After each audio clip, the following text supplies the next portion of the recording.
देखो, ज्ञान देना अपमान है, मान के लिए चुप रहना पड़ेगा।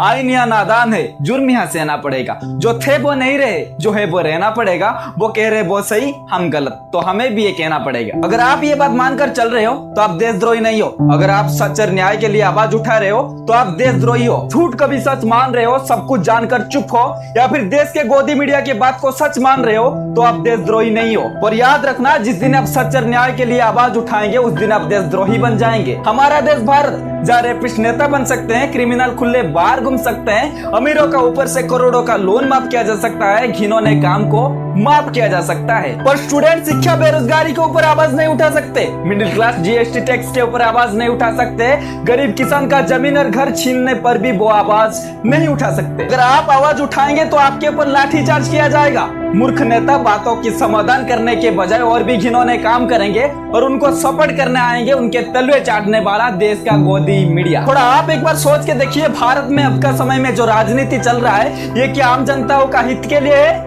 मेरे ख्याल से तो अब का समय में भारत में जो राजनीति चल रहा है ये एक तरह का बिजनेस बन चुका है। 1 से 2 लाख सैलरी पाने वाला राजनेताओं का करोड़ों का संपत्ति है। देश में राजनीति लोगों के हित के लिए नहीं बल्कि खुद का पॉकेट गर्म करने के लिए किया जा रहा है। कुछ मूर्ख तो राजनेताओं को भगवान का दर्जा दे रहे। हाँ, माना वो तुम्हारे लिए सही है, इसका मतलब क्या तुम सबके सामने ये चिल्ला कर कहोगे कि ये भगवान है हमारे देश का? अब का समय में तो किसी का भी भरोसा नहीं है। अच्छा, मैं मान लेता हूँ वो राजनेता तुम्हारा भगवान है। ऐसा है तो देश के स्वाधीनता संग्रामी को तुम किसका दर्जा देना चाहोगे? देश के बॉर्डर में लड़ने वाले जवानों को तुम किसका दर्जा देना चाहोगे? अगर तुम उनको भी अपना मानते, अब का समय में देश के कुछ जगहों में उन संग्रामियों का मूर्ति टूटा हुआ देखने के लिए नहीं मिलता। देश के जवान अपने हक के लिए रैली पर उतर रहे। सिर्फ इतना ही नहीं, उनके ऊपर तो लाठीचार्ज भी किया जा रहा है।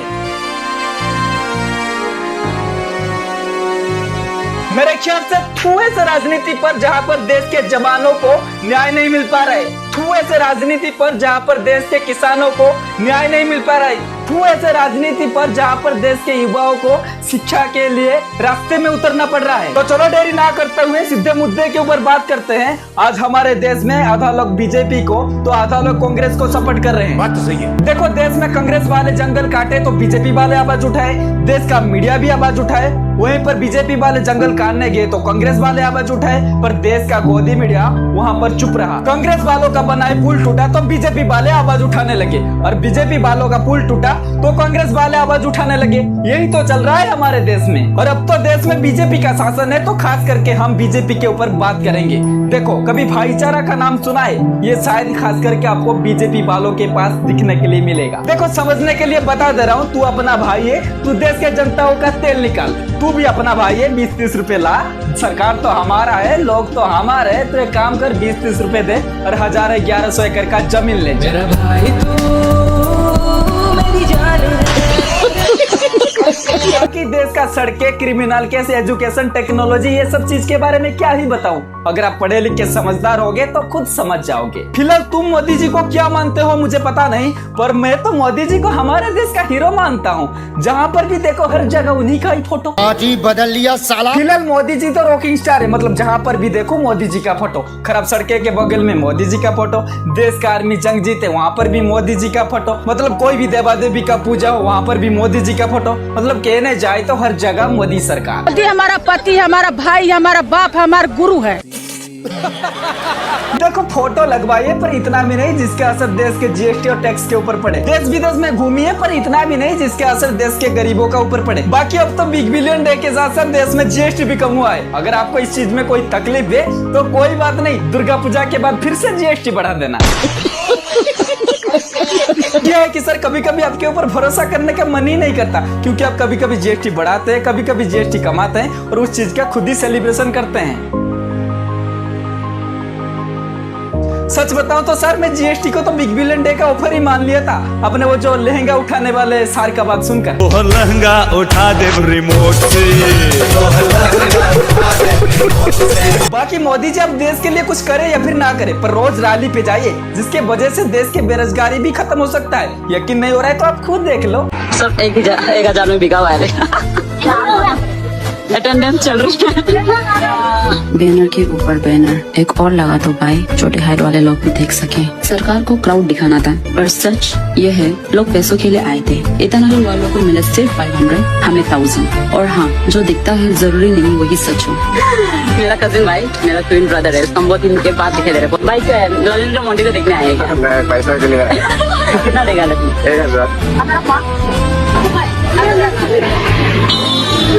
मोदी जी का मेहनत डीजे भी गाड़ियाँ करता है, 1000 मेरे हाथ में। बाकी देखो मोदी जी, कोई आपको कुछ माने ना माने, पर मैं आपको महान मानता हूँ, क्योंकि अगर मैं आपके अगेंस्ट में कुछ कह दूंगा तो देश का गोदी मीडिया मुझे कुछ देर में देशद्रोही कह देंगे। और बाकी लाइव में मुझसे कुछ गलती हो गया तो मुझको कोई टेंशन लेने का नहीं, क्योंकि मैं तो बीजेपी को सपोर्ट करता हूँ ना। तू समझा? हाँ। नहीं, तू समझा नहीं। देखो मोदी जी, मैं आपको कुछ चीज दिखाना चाहता हूँ जो कि देश का गोदी मीडिया आपको नहीं दिखा रहे। बात क्या है कि ये जो लद्दाख का इशू में मतलब बिना सोचे समझे राले में आवाज उठाने वालों के ऊपर गोली चला गया, उस राले में थेवंग थाइचेन नाम का एक इंडियन आर्मी का मौत हो गया है। कोई बात नहीं मोदी जी, जो होना था हो गया, आवाज उठाने वालों को तो दंड भी मिल गया। आप अभी एक काम करना, एक बड़ा सा बैनर बनाना, उधर ऊपर में आपका बड़ा सा फोटो लगवाना और नीचे थेवंग थाइचेन का छोटा सा फोटो लगवाना, और उस फोटो के ऊपर लिखवाना कि हमारे देश का इंडियन आर्मी जो कि 22 साल हमारे देश के लिए लड़े, पाकिस्तान को काफी बार हराया, वही हमारे देश में न्याय के लिए लड़ते लड़ते हमारे ही देश का गोली में मर गए या फिर शहीद हो गए। बाकी सनम वांगचुक सही या फिर गलत है वो देश के पढ़े लिखे समझदार लोगों को पता है। और जो देश के गोदी मीडिया की बात को सच मान रहे हो, तुमको मैं तो एक ही चीज कहना चाहूंगा, दलाल दलाल दलाल। देखो देश में बीजेपी शासन करे या फिर कांग्रेस या फिर कोई और भी, पर हमेशा याद रखना शासन करने वाला देशद्रोही नहीं होना चाहिए। बाकी हम जनताओं को भी समझदार होना पड़ेगा।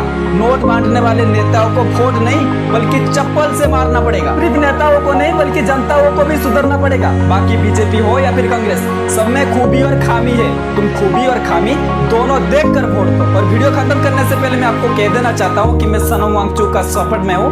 मैं भगवान के पास आशा करता हूँ कि उनको जल्दी न्याय मिले, लद्दाख वासियों को भी न्याय मिले। बाकी हमारे देश के गोदी मीडिया को मैं कुछ कहना चाहता हूँ।